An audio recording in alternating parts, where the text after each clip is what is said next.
right, welcome to Your Time, Your Money, the show where your time is just as valuable as your money. And we know that. I am here with Mr. Matt Chirillo.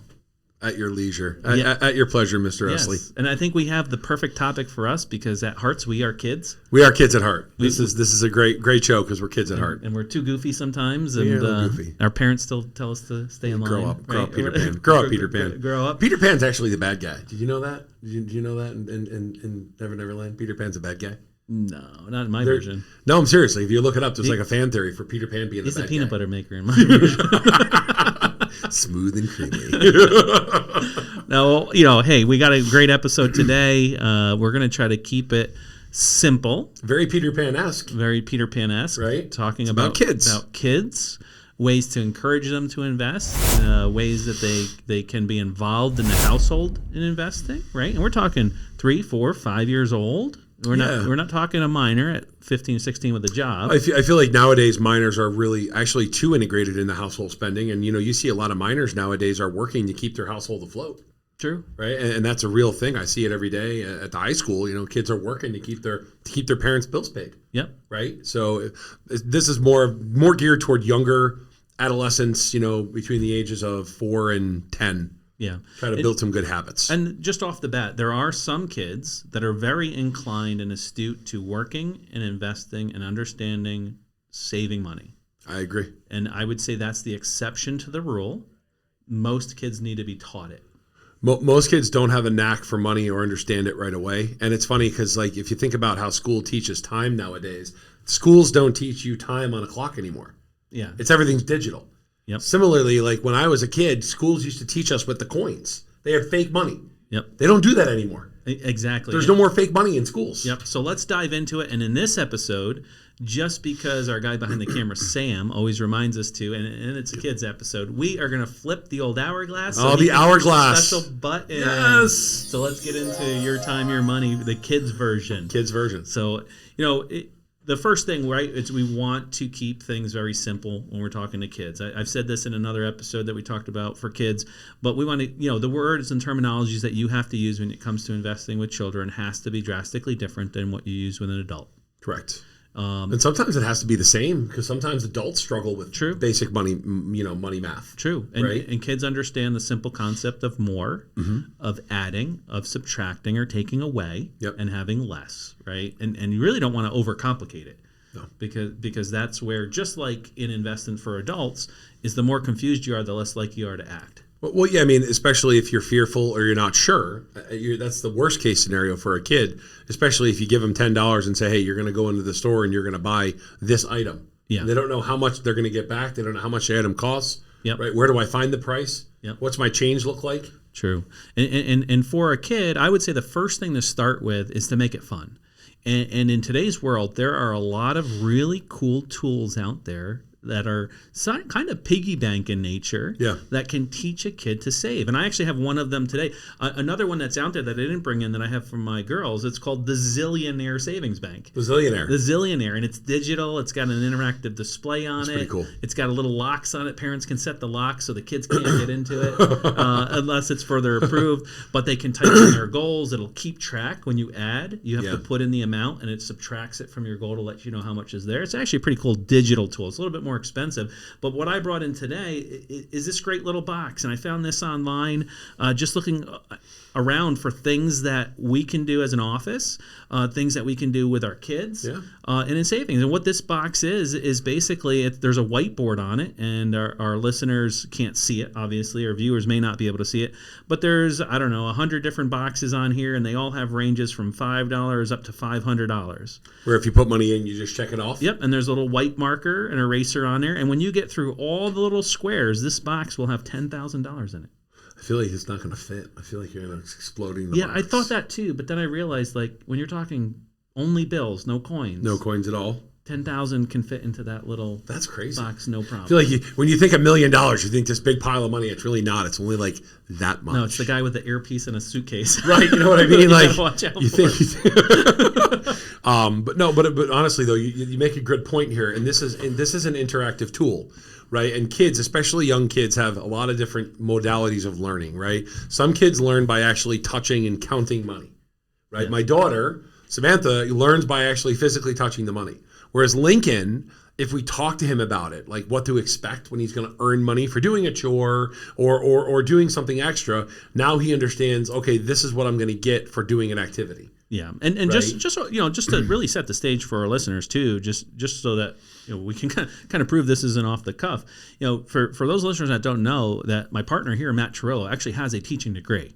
I do. Yes. And that's an area of specialty for him is working with children and motivating them and getting them to move on with life lessons and learn. And not every kid's going to learn the same, and that's why some kids need a whiteboard in front of them. Yep. Some kids need to physically see how much money I'm going to earn when I do something, or some kids need to physically touch the money.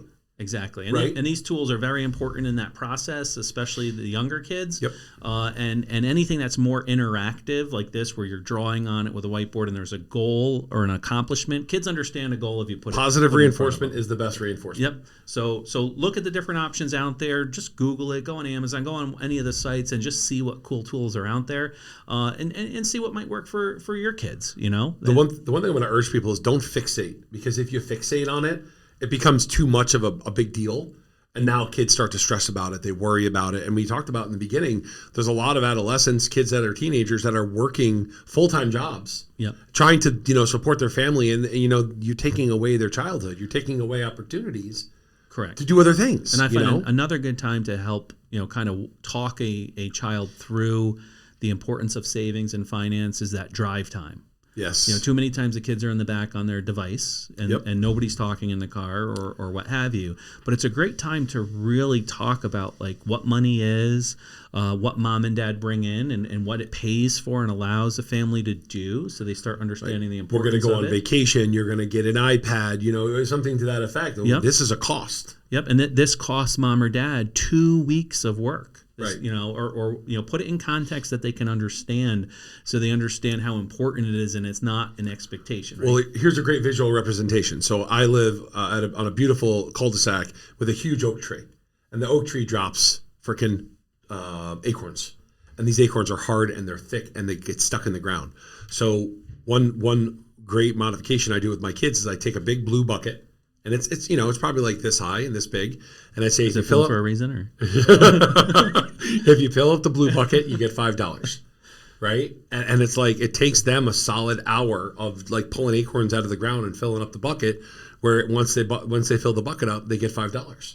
So it's a great quid pro quo, and they get to physically see their activity. Yeah. Right. And some kids might be more of a build-up where you have a little coloring board at the end of each night. If they clear the table and they vacuum, they get to fill up their chart. Yep. Right. Coloring board wise. And they may have an allowance. They may have different things that teach them the value of work and getting money from work, which is right. They're all important life skills. One thing that's important too is let kids have money in their own possession. Like not a ton, but because eventually what's going to happen? They're going to lose it. They're going to lose their money, and then what's going to happen? The pain of loss, of losing their money. And the parent has to go through it. Right now, but now I'm going to help you find your money. And then it's like, well, okay, you want to go buy this Lego set. And this happened to Lincoln. And this happened to other friends where it has $25 in his wallet. Hey, where's your wallet, bud? We're going to go buy Legos. I don't know. Well, we can't go buy Legos. And then the fit starts, right? Like, where's my money? I can't find it. So it adds a layer of responsibility. Yeah, and it's about breaking them out of this mindset that I want something and it just comes to me. Correct. Right? Because a child doesn't know what it takes to get it, right? It's mom and dad bought it for me. And people say spoiled or whatever it might be. Sure. It's not about being spoiled. It's about understanding where that came from and what was needed to be done to get that money. The sacrifice. The sacrifice. There's a sacrifice. I laugh because I always remembered only one episode of The Cosby Show from when I was a kid. And it was Theo saying and complaining that like people in his school were saying they were rich. And Bill Cosby came back and said, no, you are broke. You have nothing. You are homeless without us. And it was just so true because kids think that they're piggybacking on whatever mom and dad have, grandparents have, or whatever. So how do you get kids to separate that in their mind, right? It's putting them in charge of their own money. They have to have responsibility. And I did mention this a couple times. There's a great book called The Squirrel Manifesto. Sam, if you want to put a link across, it's a great book. It teaches kids lessons in the eyes of an animal, right? And there's a squirrel that saves too much money and is overburdened with too many acorns that they picked up. And then there's squirrels that didn't save enough through the winter and now they're starving, right? So it puts it in context. But one word you always say, Mark, that I really like is delayed gratification. And when a kid sees their cash reserve build up, they now can go through their wants and wishes and say, wow, I have, and this Samantha does this very well, I have $200 saved up from 2 months of not spending any money. And now I can go buy this awesome Lego Friends Barbie set. Yep. Right? Exactly. So it's a trade-off. And I think it's a little convenient that you recommend the Squirrel Manifesto, but your kids are taking all the acorns from the squirrels. They are taking all the squirrels hate me in my neighborhood. We put so many buckets of acorns. If I could sell acorns, I would, because we have so many of them. Actually, you can make flour out of acorns. You can make flour? That's pretty cool. Yeah, there's a lot of tannins in it. So I have a teaching degree. Mark was a chef. I'm not sure if our audience knows this. Mark was a world-renowned chef. Yeah, he still has never cooked for me. I'm kind of bummed about this. Like, he's never cooked for me. I'm really dying for this guy's food, and I've never got to try his food. I've known him for 10 years. It's like teaching your kids how to cook. You got to get them in the kitchen. You got to get them involved actually doing with money it. Yes. To do it right before it's too late, because schools, they don't do it. No, there's no more fake money in schools. I loved the fake money in schools. You would get the coins and the nickels and the quarters, and you'd be able to mess with them and make change. And that was always the best lesson. I always loved. I wish I could do that lesson every day. Every grandparent complaining, oh, they don't even teach how to balance a checkbook, but they're also not understanding that kids aren't using checkbooks nowadays. They're not using checkbooks. You're using debit cards, and they're using crypto, right? Like kids as young as 13 are using crypto. I'm telling you right now. I want the hamburger. Here's a Bitcoin. Right, here's a Bitcoin. Well, I'll get a lot more than one hamburger, but yeah. Depends on the size of the hamburger. You wanted me a couple big hamburgers. That's another story for another day. But yes, and then in that context, you got to make it educational, right? And there's a lot of educational resources out there. There's books, there's videos, there's all different things that you can have your kid watch or engage in from the educational standpoint. The most important thing though is be consistent.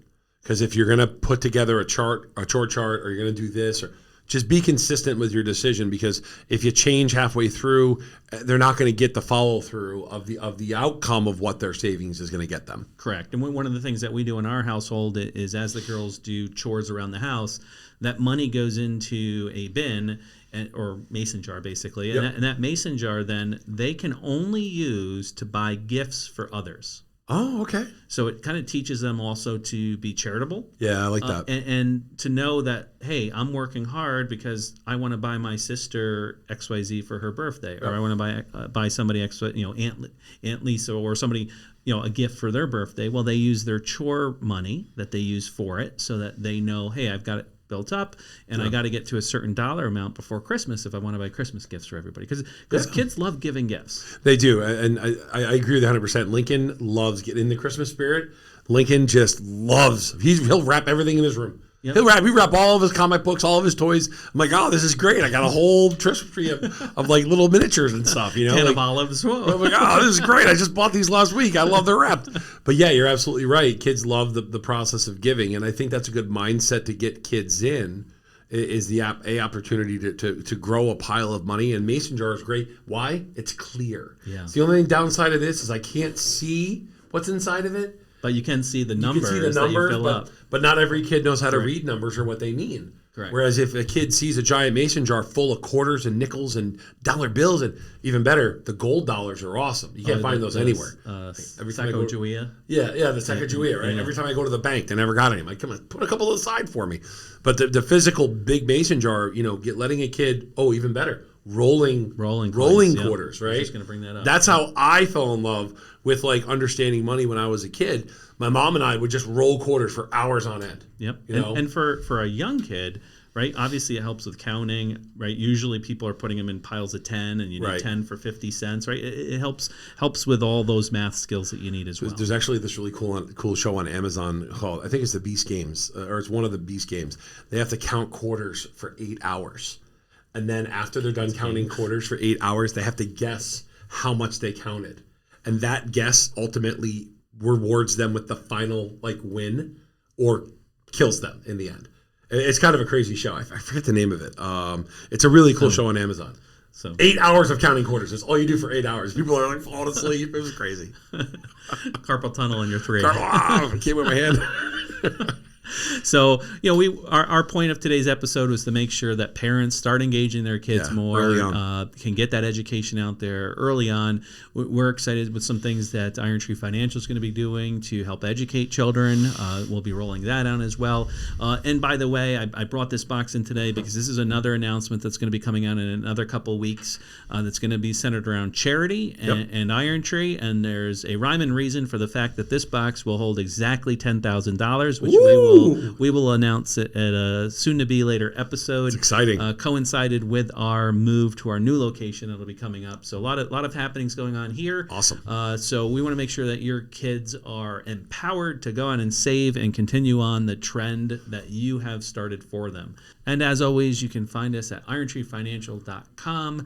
You can email us at irontreefinancial@ceterais.com. You can reach us at 844-444-YTYM. And all our episodes on Spotify, YouTube, or any of those resources can be found at yourtimeyourmoney.net for your net worth.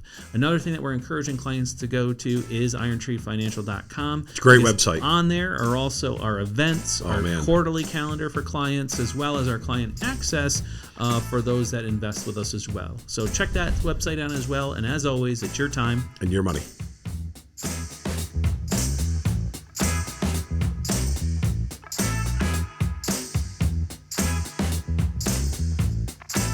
All right, guys, thank you for tuning in to another episode of Your Time, Your Money. We really appreciate it. If you enjoyed today's episode, please feel free to share this with friends, family, coworkers, anyone else that you think might be interested. If you do have questions or topics, you can always email them to irontreefinancial@ceterais.com. Please follow us on LinkedIn, Facebook, Spotify, Google Play, and many other sources that were available. And you can reach us at 844-444-YTYM. And as always, it's your time and your money. Cetera Investors is the marketing name of Cetera Investment Services. Securities and insurance products are offered through Cetera Investment Services, LLC, member FINRA, SIPC. Advisory services are offered through Cetera Investment Advisors, LLC. Cetera is under separate ownership from any other named entity.